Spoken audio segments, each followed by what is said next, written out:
बच्चों, आज हम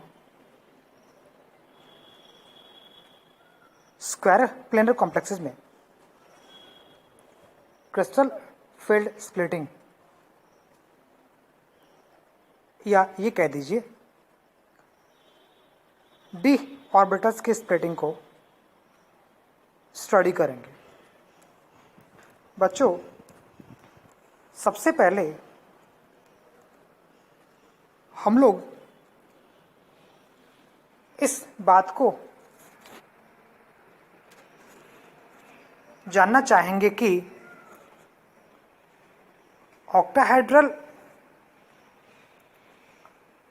टेट्रागोनल तथा स्क्वायर प्लेनर ज्योमेट्रीज किस प्रकार की ज्योमेट्रीज को कहा जाता है। सबसे पहले हम चर्चा करें ऑक्टाहेड्रल ज्योमेट्री। तो बच्चों, उन कॉम्प्लेक्स को ऑक्टाहेड्रल ज्योमेट्री के कॉम्प्लेक्स कहा जाता है जहां metal ligand bond lengths ligand 1, 2, 3, 4, 5 और 6 के लिए सारी बॉन्ड लेंथ्स इक्वल हो और बॉन्ड एंगल 90 डिग्री शो होते हों। बच्चों,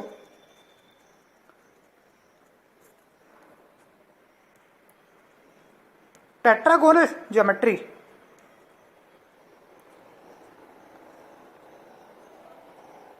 मेटल और लिगेंड के बीच 6 बॉन्ड्स के होने पर ही क्रिएट होती है। ऑक्टाहेड्रल तथा टेट्रागोनल ज्योमेट्रीज में अंतर इतना ही है कि लिगेंड 1 तथा लिगेंड 6 ये बॉन्ड लेंथ इस बॉक्स में शो किए हुए 4 लिगेंड्स की या 4 डोनर एटम्स की बॉन्ड लेंथ के कंपैरिजन में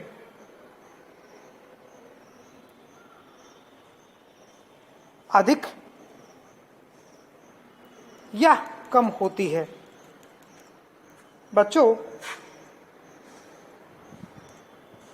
यहाँ ML1 और ML2 इक्वल नहीं है, जबकि ML2 is equals to ML3 is equals to ML4 is equals to ML5, but ML5 और ML6 इक्वल शो नहीं हो रही। नीचे देखिए जहां मैंने ये राउंड किया है, ML1 is equals to ML6। बच्चों, इस ज्योमेट्री को टेट्रागोनल ज्योमेट्री तथा ऐसे कॉम्प्लेक्स को टेट्रागोनल कॉम्प्लेक्स कहा जाता है। बच्चों, कॉम्प्लेक्स ऑक्टाहेड्रल हो या टेट्रागोनल, तीनों एक्सिस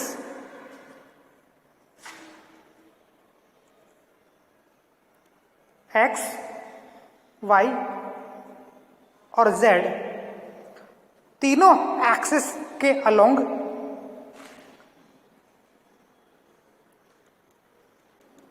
लिगेंड्स प्रेजेंट होते हैं। इस एग्जांपल में भी देखिए,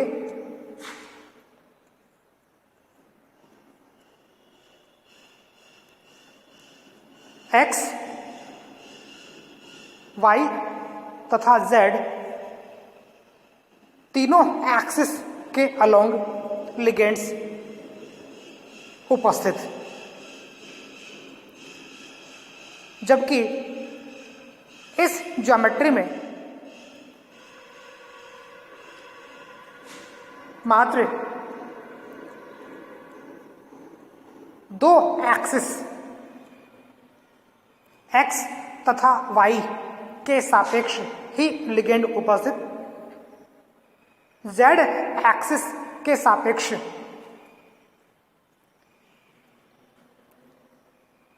लिगेंड नहीं होते। यहां मेटल तथा लिगेंड्स चार डोनर एटम्स के माध्यम से जुड़े रहते हैं। हम इस square planar geometry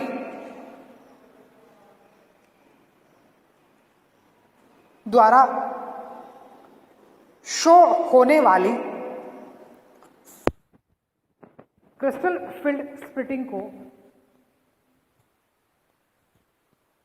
octahedral geometry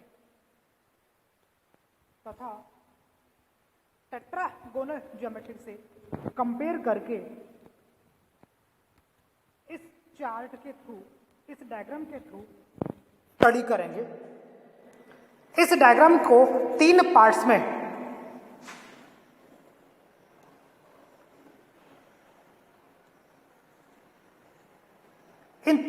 में डिवाइड किया गया है। बच्चों, पहला पार्ट ऑक्टाहेड्रल कॉम्प्लेक्स को, सेकंड टेट्रागोनल को, जबकि थर्ड स्क्वायर प्लेनर कॉम्प्लेक्स के होने को बताता है। बच्चों, इस फर्स्ट पार्ट में तीन d orbitals d x y, d y z तथा d z x average energy से कम ऊर्जा के, जबकि d x square minus y square तथा d z square average energy से ज़्यादा एनर्जी के होते हैं। यहाँ डेल ओ ऑक्टाहेड्रल फील्ड में स्प्लिटिंग को शो करता है। बच्चों, यदि हम ऑक्टाहेड्रल ज्योमेट्री को टेट्रागोनल ज्योमेट्री में कन्वर्ट करें, जहां जेड एक्सिस के सापेक्ष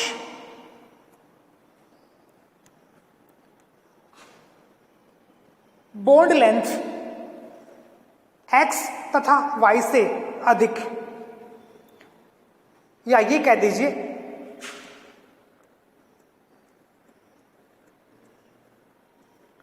ये चार बॉन्ड लेंथ जो बॉक्स के थ्रू दर्शाई गई है, जेड एक्सिस की बॉन्ड लेंथ से कम है,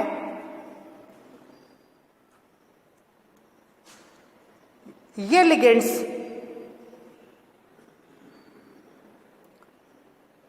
मेटल के अधिक नजदीक होने के कारण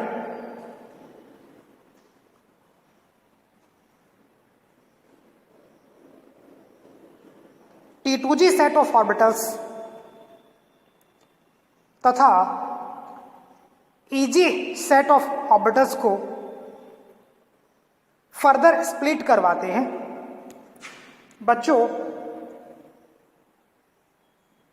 ये बॉक्स में, गोले में जो हमने 3 ऑर्बिटल्स को शो किया है वो T2G सेट ऑफ ऑर्बिटल्स की स्प्लिटिंग को शो करता है, जबकि ऊपर इस सर्किल में EG ऑर्बिटल्स की स्प्लिटिंग को। बच्चों, यहां dz² की एनर्जी कम होना जबकि x² - y² की एनर्जी का अधिक होना इस बात को शो करता है कि dx² - y² ऑर्बिटल dz² की तुलना में लिगेंड्स से ज्यादा रिपल्सन फील करता है, ज्यादा प्रतिकर्षण फील करता है। यहां dxy तथा dxz तथा yz को देखने पर dxy की एनर्जी अधिक। इसका मतलब ये कि x तथा y एक्सिस के सापेक्ष बॉन्ड लेंथ कम होने के कारण dxy अधिक प्रतिकर्षण अनुभव करता है, इसलिए इसकी ऊर्जा अधिक। बच्चों, यदि z अक्ष के सापेक्ष आने वाले लिगेंड्स को हटा दिया जाए या डिस्टेंस इनफाइनाइट हो, तब dx² - y² dz² इनकी एनर्जीज फिर से चेंज होती है। यहां देखिए, dz² की एनर्जी फर्दर डिक्रीज हो गई, dx² - y² की एनर्जी फिर से बढ़ गई। इनके बीच का गैप टेट्रागोनल की तुलना में भी ज्यादा होता है। बच्चों, इसी प्रकार से